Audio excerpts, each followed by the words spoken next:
नमस्कार। एक बार फिर से आप सभी का बहुत बहुत स्वागत है परीक्षा वर्ल्ड के इस यूट्यूब चैनल में। दोस्तों, ईपीएफओ एसएससी 2023 की परीक्षा के लिए कंप्यूटर के मोस्ट एक्सपेक्टेड प्रश्नों की सीरीज को जो हमने शुरू किया है उसका सेट नंबर 2 यहाँ पे हम कवर करने वाले हैं। इसका सेट नंबर 1 ऑलरेडी अपलोड कर दिया गया है।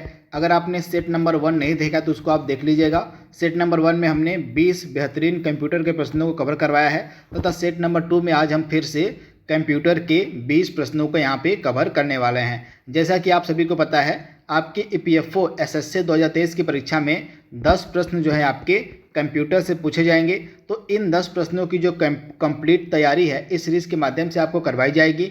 तो यह सेट नंबर 2 है। चलिए वीडियो को स्टार्ट करते हैं और देख लेते हैं कि आज के इस सेट में हमने कौन कौन से बेहतरीन कंप्यूटर के प्रश्नों को सम्मिलित किया हुआ है। तो चलिए वीडियो को स्टार्ट करते हैं। तो यहाँ पे आप देख पा रहे हैं 10 नंबर का जो है आपसे कंप्यूटर पूछा जाएगा। टोटल इसका वेटेज कितना रहेगा, तो 40 नंबर का रहेगा, यानी कि एक प्रश्न आपका 4 नंबर का रहेगा। टोटल 40 नंबर का वेटेज आपका रहेगा कंप्यूटर का। तो काफ़ी ज़्यादा महत्वपूर्ण यह पोर्शन आपके एग्जाम के लिए है। पहला प्रश्न आपके स्क्रीन पर है, कंप्यूटर साक्षरता दिवस कब मनाया जाता है। कंप्यूटर लिटरेसी डे कब मनाया जाता है आपसे पूछा जा रहा है। तो राइट आंसर क्या हो जाएगा, 2 दिसंबर को। ऑप्शन आपका बी यहाँ पे बिल्कुल सही हो जाएगा। 2 दिसंबर का जो दिन होता है कंप्यूटर साक्षरता दिवस के रूप में मनाया जाता है। अगला प्रश्न आपके स्क्रीन पर है, भारत में सिलिकॉन वैली कहाँ स्थित है। भारत में सिलिकॉन वैली कहाँ स्थित है। तो राइट आंसर क्या हो जाएगा, बेंगलुरु को हम सिलिकॉन वैली के नाम से जानते हैं। तो ऑप्शन आपका बी यहाँ पे बिल्कुल सही हो जाएगा। अगला प्रश्न आपके स्क्रीन पर है, एक बाइट कितने के बराबर होता है। 8 बीट, 16 बीट, 32 बीट या 64 बीट। तो राइट आंसर इसका क्या हो जाएगा, एक बाइट आपका 8 बीट के बराबर होता है, यानी कि ऑप्शन आपका ए यहाँ पे बिल्कुल सही हो जाएगा, 8 बीट के।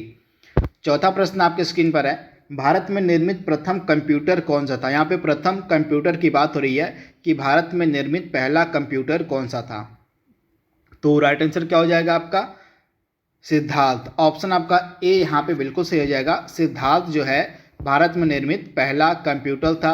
आप याद देखिएगा, यहाँ पे सिर्फ पहले कंप्यूटर की बात हो रही है। तो राइट आंसर आपका क्या हो जाएगा, सिद्धार्थ। आइए इसके डिटेल को देख लेते हैं। तो यहाँ पे आप देख पा रहे हैं, सिद्धार्थ जो है भारत में निर्मित, भारत में विकसित जो है पहला कंप्यूटर था। यह भारत के इलेक्ट्रॉनिक्स निगम के द्वारा निर्मित किया गया था। इसे 16 अगस्त 1986 को बेंगलोर के मुख्य डाकघर में स्थापित किया गया था। तो इसके बारे में आप याद देखिएगा।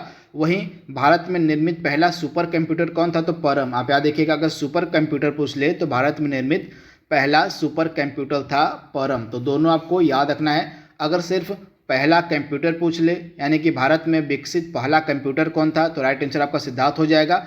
अगर पहला सुपर कंप्यूटर पूछ ले तो राइट आंसर आपका परम हो जाएगा। तो दोनों आपको याद रखना है। जो चीज़ यहाँ पे हिंदी में लिखी गई है वही चीज़ यहाँ पे आपके इंग्लिश में लिखी गई है। अगला प्रश्न आपके स्क्रीन पर है, माइक्रोसॉफ्ट कंपनी के संस्थापक यहाँ पे पूछे जा रहे हैं कौन थे।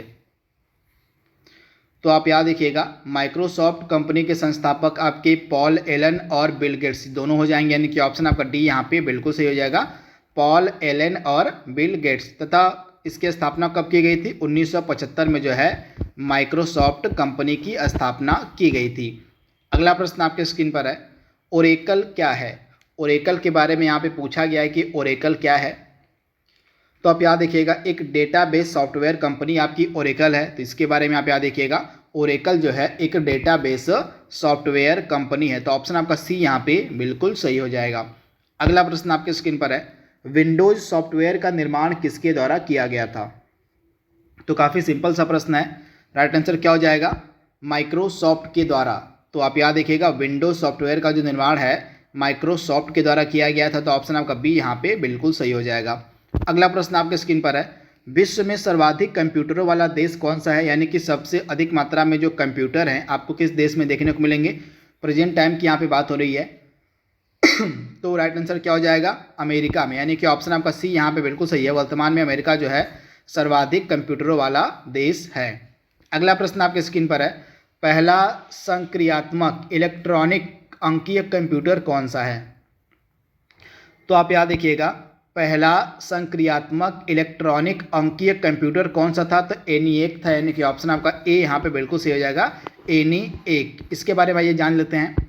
ENIAC का सबसे पहले आप फुल फॉर्म जान लीजिए, यहाँ से एग्जाम में प्रश्न पूछा जा सकता है। तो electronic numerical integrator and calculator, ENIAC का यह पूरा नाम है। ENIAC जो है पहला व्यावहारिक प्रयोग वाला इलेक्ट्रॉनिक कंप्यूटर था। इसमें वॉल्व यानी कि वैक्यूम ट्यूब का प्रयोग किया गया था। इसका आविष्कार 1946 में JP एकर्ट और जॉन माचली के द्वारा किया गया था। तो ये फैक्ट आप याद रख सकते हैं। अगला प्रश्न है, सूचना राजपथ यानी कि इंफॉर्मेशन हाईवे किसे कहा जाता है? तो सूचना राजपथ हम कहते हैं इंटरनेट को, यानी कि ऑप्शन आपका डी यहाँ पे बिल्कुल सही हो जाएगा। इंटरनेट को जो है सूचना राजपथ के नाम से जाना जाता है। तो इसके बारे में आप याद देखिएगा। वहीं इंटरनेट का जो है फादर किसे कहा जाता है? आपसे एग्जाम में पूछ ले अगर कि फादर ऑफ इंटरनेट कौन है, तो इनका नाम आप याद देखिएगा, विंट सर्फ। विंट सर्फ को जो है फादर ऑफ इंटरनेट कहा जाता है। तो ये फैक्ट भी आप याद रखिएगा। इसके बाद अगला प्रश्न आपके स्क्रीन पर है, ईमेल का जन्मदाता। यहाँ पे पूछा गया कि ईमेल का फादर कौन है, ईमेल का जन्मदाता कौन है। इंपॉर्टेंट प्रश्न है। तो राइट आंसर आपका क्या हो जाएगा? ईमेल का जन्मदाता कहा जाता है रे टॉमलिंसन को। 1971 में जो है ईमेल का इनके द्वारा आविष्कार किया गया था। आप याद रखिएगा, रे टॉमलिंसन, इन्होंने 1971 में जो है ईमेल का इन्होंने आविष्कार किया था। तो ये फैक्ट आप याद रखिएगा, इंपॉर्टेंट है।